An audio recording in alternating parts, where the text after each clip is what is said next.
All right. Hey guys, what is going on? This is Intelligent Psycho back here with another live stream. So I'm going to talk about the recap both of the Eastern Conference Finals and the Western Conference Finals Game 5. But to start with the Knicks and Pacers Game 5, the Knicks won 111 to 94 over the Pacers. They outscored the Pacers. The Knicks did in the paint by 18 points. They had outscored the Pacers in fast break points by 6 and in transition points, by 7. They absolutely obliterated the Pacers and everything, and they completely matched their pace in Game 5, and had the Madison Square Garden crowd just absolutely in a ruckus. And the thing is about what happened with them is Jalen Brunson was just an absolute beast out there on the floor. He was the complete difference maker, and completely shot the ball out right out of the hearts of some Pacer fans that were there, and also shot the ball out of the game, which the Pacers defense just couldn't match them, and the Pacers couldn't match them 1-on-1 overall. And Cat, he had 28 points. He was just dominant. OG Anunoby had another solid game, as well as McBride. Miles McBride, he had a really solid game. And I like the addition and the rotations that the Knicks did and Tom Thibodeau did, making really good adjustments, adding Landry Shamet and Dylan Wright in the mix in the lineup to fill in as a case of Brunson, the exuberant all of his minutes, because Brunson, when he's guarded 1-on-1 and they pick him apart defense, and the Pacers had picked him apart throughout the whole series, the entire series 1-on-1, it's because they saw that he wasn't able to be a decent 1-on-1 defender, and it kind of just took the back out of the stride of them overall. And it really, if you saw the game like I did, the Knicks was able to use pick and roll screens, get Brunson in the pick and roll screens, and put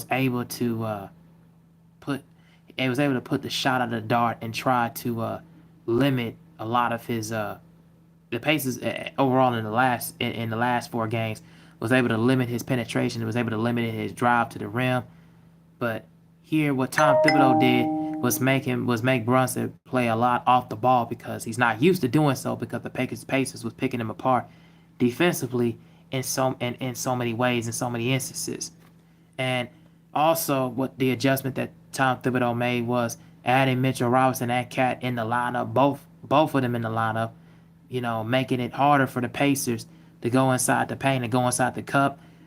With two big bodies, was able to alter shots and shot block and send it out of the gym. So that made it harder for Halliburton, Nembhard, and Naismith, both who have been having a solid series. Mainly Naismith and Halliburton.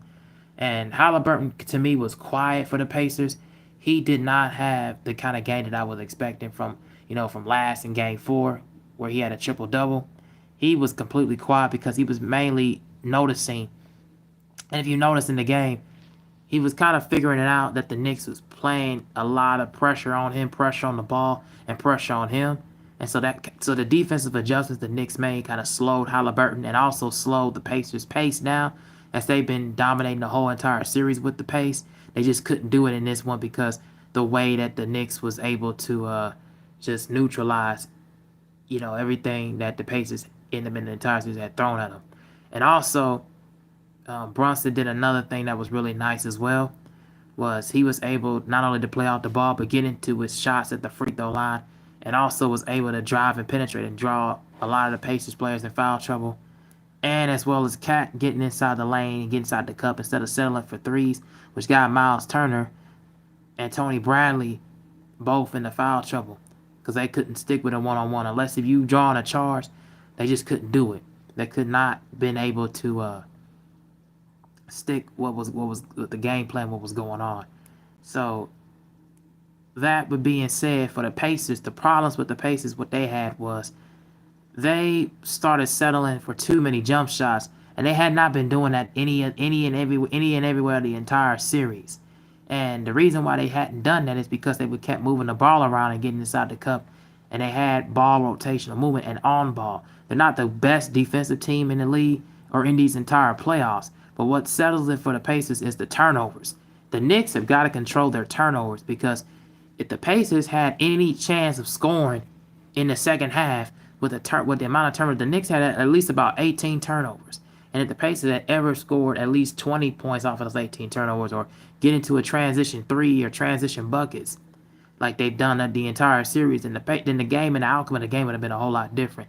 The Knicks got to work a lot on their turnovers, because they had way too many turnovers and they was way too careless with the ball in certain instances, which led the Pacers try to come back and cut the deficit to 10, but it just wasn't enough, because the Pacers in the first half shot their worst field goal percentage and their worst from the 3-point percentage, because there wasn't no ball movement and they were just settling.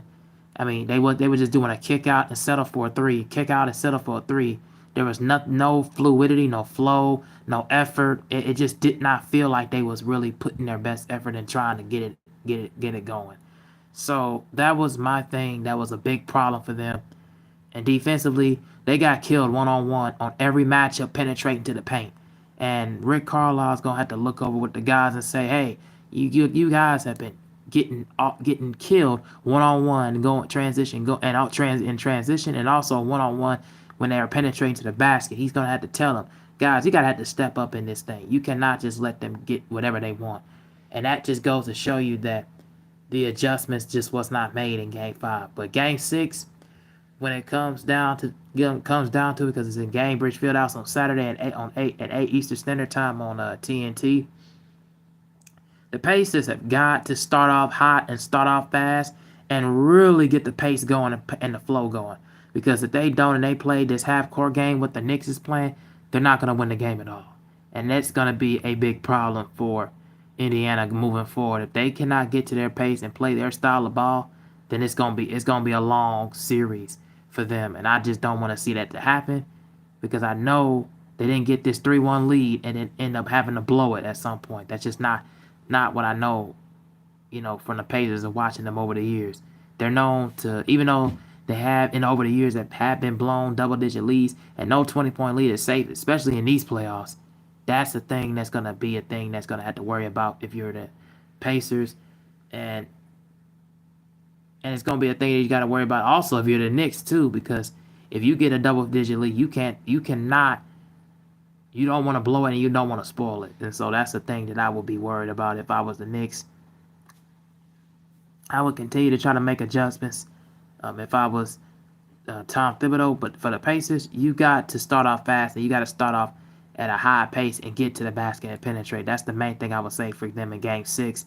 You cannot play this half-court game and play the Knicks way, because it's gonna be a long series for you guys if you continue to do that. If you continue to go down that route. So for them, those are my things and my keys. I think the Pacers have enough as far as their depth and their rotation to start out to really close this series out and not let it go past 5, and not let it go past not let it go past 6 and go to 7. That I think they have enough tools in the tank. I think they have enough in them for Game 6 to really get this job done, because they can't afford to go back to Madison Square Garden, because it's no way in hell they're gonna win that game. There's no way, absolutely no way, and it would be completely demoralizing for them if they continue to let this thing roll. So I think I just think that overall they got to be able to put this thing together and really push the envelope and match the energy of the Knicks and the physicality of the Knicks as well, because the Knicks have been out, because the Knicks in this past game had completely out youth them and how physical them in the paint, and completely bullied them all around. So that's my thoughts, and that's just what I think is going to happen in Game 6 for them. Halliburton, I think, is going to have a really solid game. He's going to have a bounce-back game, and so will Pascal Siakam, Miles Turner, and them. I think they all going to have a really good bounce-back game. They're going to have a game of their life, because they know it's important if you want to go to the NBA Finals and face off against the OKC Thunder. So, yeah, my thing is, just for the Pacers, make the adjustments and continue to strive and continue to maximize your level of strength and play. So That would be my prediction. I don't have no score right now. Who I think is gonna win, but the only pacer as far as on the starting lineup that was in double figures in Game 5 was Pascal Siakam. He only had 15. Not neither Miles Turner, Naismith, Nembhard, nor Halliburton were in double figures. Benedict Mathurin, I believe he had 23 points. He was the highest scorer for the Pacers. You cannot. I mean, Benedict Mathurin had a phenomenal Game 5, but and his energy, his aggressiveness was there. But you cannot let him do what he does and continue to be a wrecking ball or wrecking havoc. He has to control himself, and the Pacers also have to control themselves with the foul calling as well, with driving and forcing a lot of dumb fouls. That would be the main thing I would say for them. So that's just overall my recap for the Pacers and the Knicks. Who do you guys have winning that in Game 6? And what are your thoughts about the Pacers and the Knicks in Game 5? And what do you think the adjustments made or should be made for both teams? Just let me know down in the comment section or even in the chat room. All right, so we're gonna go to the Timberwolves and the Thunder. As I can all right.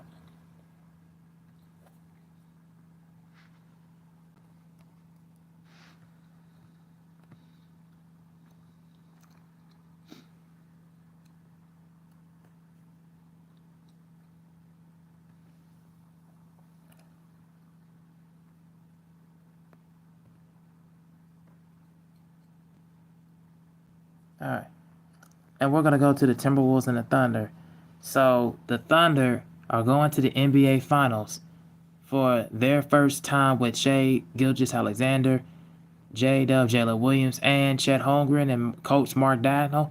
They're going to their first finals for the first time, and the second time in franchise history for them since 2012, with Kevin Durant, Russ, James Harden, Serge Ibaka, Thabo Sefolosha, and of course the coach led by the head coach Scott Brooks. They won by the score 124-94 over the Minnesota Timberwolves, and Shai Gilgeous-Alexander was the forefront and leader. He had, I believe, 39 points. Jalen Williams had another amazing game. He had 19. And Chet Holmgren, I believe, also had 20 points in that game. And they were just balling, absolutely balling out of their world, balling out their tail. Alex Caruso, he was in double figures, and Cason Wallace was in double figures as well. They were dominant all around for the Timberwolves. Both Anthony Edwards and Julius Randle both struggled.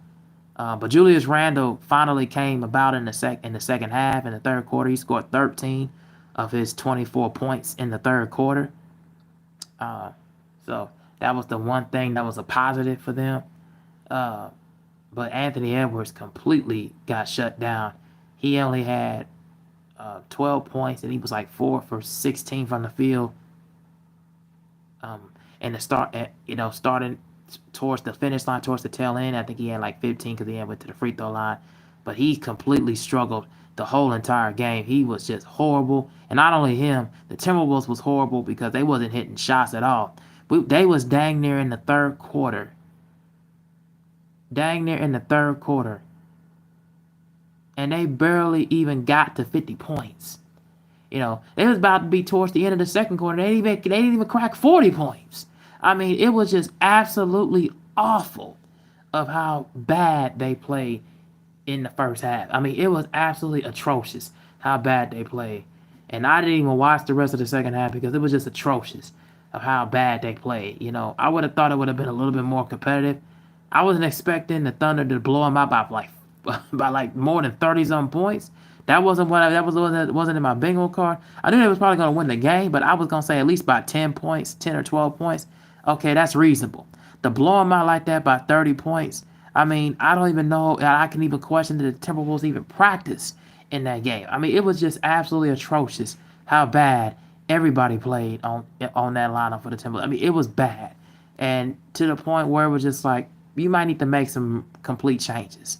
Like, that's how bad it was. And to me, the coach, Chris Finch, is not a great coach when it comes to situational basketball, when it comes to making adjustments. And to me, Anthony Edwards definitely has a lot of growing to do, a lot of growing pains. Uh, and I just believe that he just needs a whole lot of coaching, whole lot of mental nutrition, and a whole lot of just looked at as far as just his gameplay, because he just did not show up whatsoever at all. And to me, that was the big problem for the Timberwolves. And to me, they just were not the right matchup. And to me, I think if you really look at it, if Steph Curry was back for the Golden State Warriors, I honestly think they would have been a better matchup for the Thunder, because I just don't think the Thunder, as far as their speed, you know, will be able to stay sustainably contain, maintain, or drawn out for Steph Curry, because Steph Curry actually plays off the ball and moves around. And he doesn't settle just for threes. He actually can drive and go inside the bucket when he wants to. And he's an all-time great player. Whereas the Timberwolves, they were settling for too many jump shots, and Nas Reed, and then you took Rudy Gobert out the game as well, because him and the big, making that big lineup with him and Julius Randle, or him and Nas Reed, just takes him out and neutralizes him, and completely devolves him around, and it gets him in the foul trouble, which completely just deteriorates the Timberwolves as far as having that big man lineup and the rebounding, because they got out rebounded on the glass in defensive rebounding and offensive rebounding, and they outscored the Timberwolves by at least by 5 points in second chance points. So that also was a big factor. And also throughout the entire series, the Timberwolves had got over 75 turnovers and 20 turnovers in this entire game. That's a problem. You can't have them kind of turnovers and expect to win. That's the thing that you just can't do. And for me, Timberwolves gonna have a long overhaul in the offseason, because when you look at it, I don't know if they're gonna be able to have the chance to afford to keep Julius Randle, Nas Reed, and or Shea's cousin Alexander Walker, Nickeil Alexander-Walker. That's gonna be a thing that's gonna have to look at for the off season, and I'll talk about that more in another video come moving forward. But yeah, that's just my overall thoughts about both the Thunder and the Timberwolves game 5. Congratulations to the Thunder, and shout out to Shai Gilgeous-Alexander. I picked the Thunder throughout the entire year to go to the finals, and I think they're proving me right, because I believe they're one of the only few teams in the West that's the best team that actually has stood out. And their defense, to me, is at an elite level on an all-time high. And they're going to continue to do big things. And I think they're going to win back-to-back championships, because I just don't see this core lineup breaking up anytime soon. So, yeah, that's a really good win for them. Shout out to them. Salute to them. And salute to Mark Daigneault, the coach. I really like the way he's making the good switches. Knows how to get his guys into the right motion to score, and their guys is taking the right shots. They're not settling. They're not, they're taking the right amount of easy shots. They're getting inside the paint, inside the perimeter, and I really like the way they've been playing overall throughout the entire year, and proving why they're the best team. So yeah, that's just my thoughts about this game. I'll talk about more, with other things going on, whether it be what's going on with Jason Tatum and the Celtics, and what happened to his ruptured Achilles injury. I'll talk about more about that in another video. So yeah, that will go without saying. So I want to switch gears real quick, because that's just my thoughts about this. Tell me what you guys think down in the comment section. Oh, Dion, Alex, hey, how's it going? Tell me, guys, what you think about the Thunder and the Timberwolves down in the comment section, because I don't want to be too long-winded with this one. And yeah, and the Thunder gonna be waiting on who they face between the Pacers and the Knicks. So, and I'll talk about the finals when it starts on June the 5th, Thursday. So, yeah, June the 5th, which is Thursday. So I'll talk about that. It's gonna be June the 6th, which is on a Thursday. So I'll talk about that when the time comes. So yeah, congratulations to the Thunder. Now, with all that being said, the last topic I want to go over is The Last of Us season finale of season 2. Oh man. All right.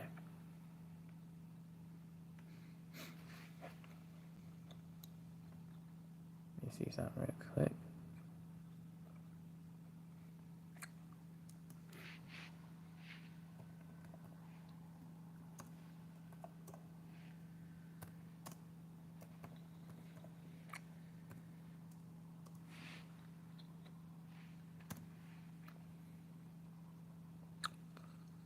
All right, let me just. All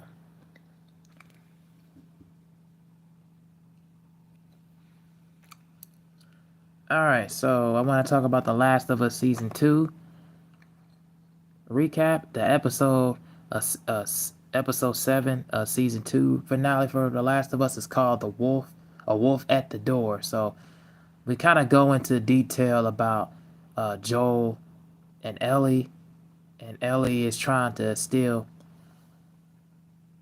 get this reproach from Abby after what happened with the killing of Joel in episode 2. Um, Abby had disappeared from the series, of course, um, as the vast majority of the finale as well, in the cruel losing sequence, and she shoots Jesse in the head, holds Tommy at gunpoint, and seemingly shoots Ellie too in the quick succession. She previously spared Ellie's life at the lodge outside of Jackson, and now 3 of her friends are dead as a direct result of her mercy. Convergence, written by Neil Druckmann, Haley Gross, and Craig Mazin as another brutal, bloody season finale. And Convergence, it packs a lot to a gripping episode, which could benefit from longer running time, which is a capper to the brisk. Seven episode season coming in at just under 50 minutes. Lives are lost. Truths are revealed in the war between WLF and the Sephiroth reaches at its boiling point amid all chaos. The Last of Us highlights the most crucial theme of the season, and if not the entire series, revenge comes at a price.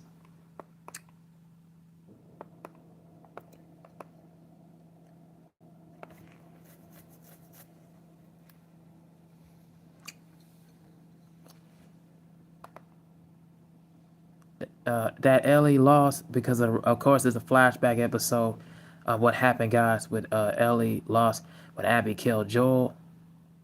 Convergence features a single-minded Ellie whose purpose is clearer than ever. She explains to Dina just before revealing what Joel did to Abby and the Fireflies. Abby forced Nora to give her Abby's location, with Nora uttering only the words "the well and the will" before simply letting the infection take a hold of her. And I thought it would be harder to do, says, while staring blankly into the distance, but it wasn't. It was just easy. I just kept hurting her. The more time Ellie and Dina spent in Seattle, the more fixated Ellie became in making Abby pay for what she did to Joel.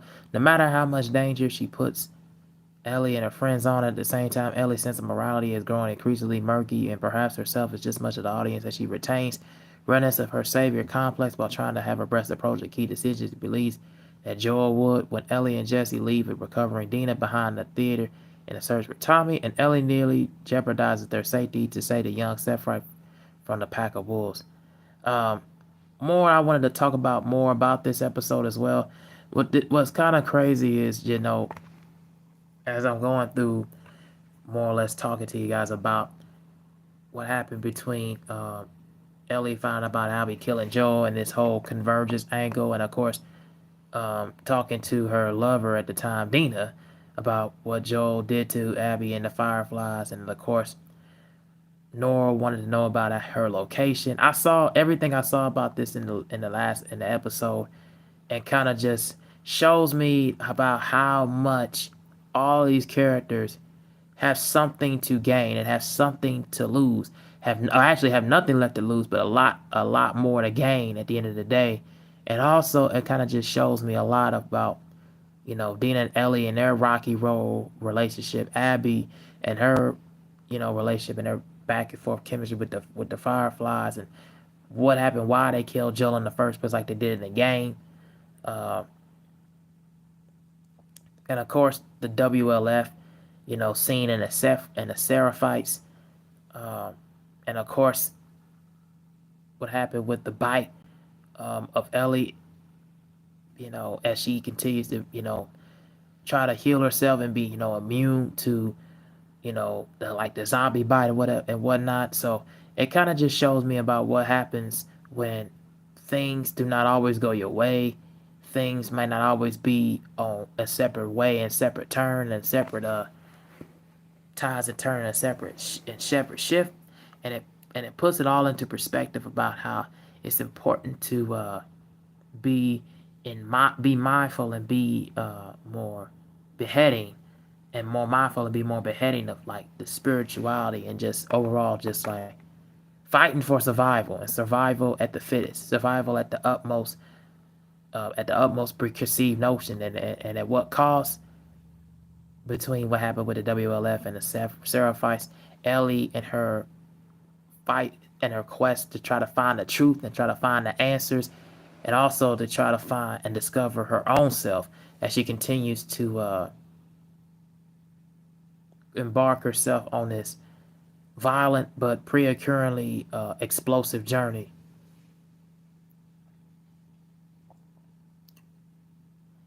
As I read what happened earlier in the episode, Jeffrey White's Isaac as the leader of the WLF as she returns to a scene with Elise Park, a WLF officer who was forced to sacrifice her son in the cordyceps infested hospital basement in episode 5. Elise informs Isaac of her final preparations for the attack as she references the master storm as they're using to cover it.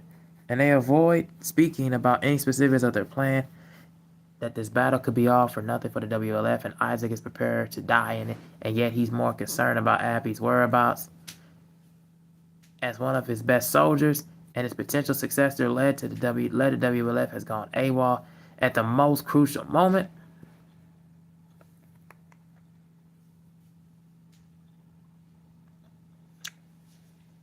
The WLF attack on the Sephiroth's Island brings Season 2 full circle with Ellie's current revenge quest mirroring the one that Abby carried out in Jackson, just as Abby took advantage of the soul storm and accompanied infected horde to find and kill Joel.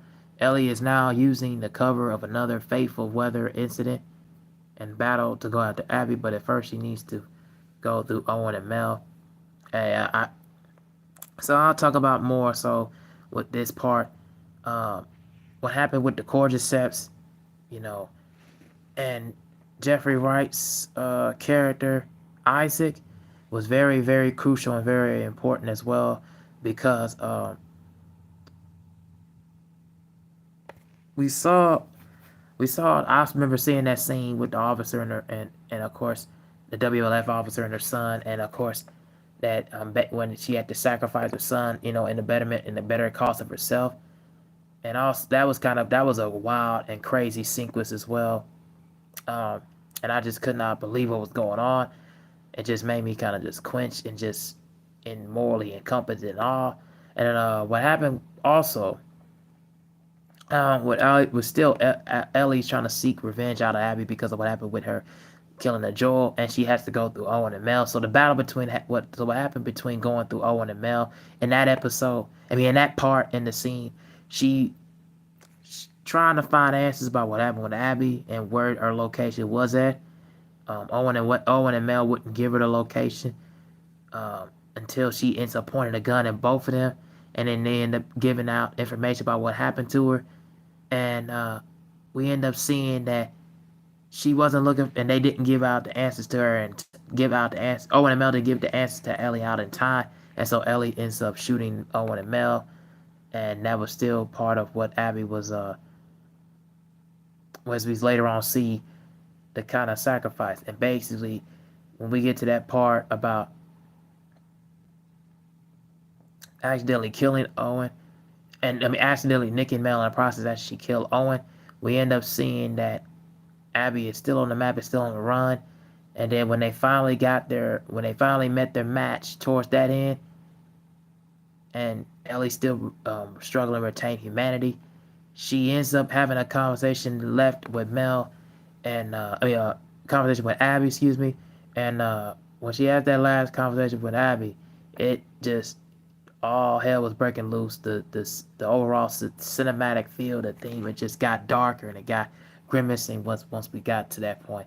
And as well, it felt more so like there was some going to be a lot of tension, and then once we get to that part, uh, Ellie was kind of just begging Abby to just spare her in order and well begging for another person's life and sparing her also in the process, but Abby wasn't going for it because you basically killed my friends after I spared you life and spared you mercy. Also, it just goes to show you about where all of their mindset was at this point, and it just kind of just everybody was at their boiling point in this season because everybody's looking for answers, searching for answers, but on a quest to try to find themselves, to try to find their own sense of purpose in life, and then end up leaving off on a cliffhanger. Like, man, do we know where could things go from here?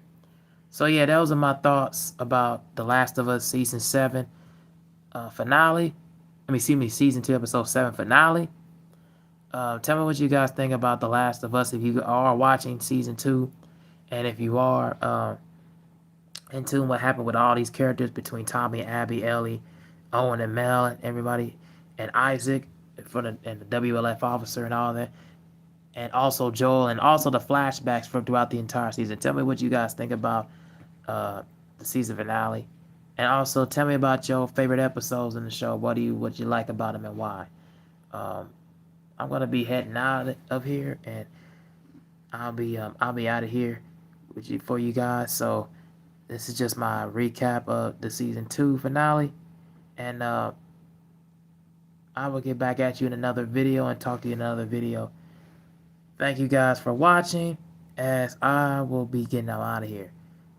Thank you for watching, and I am out. Peace. Like, share, and subscribe. And thank you for guys for the support.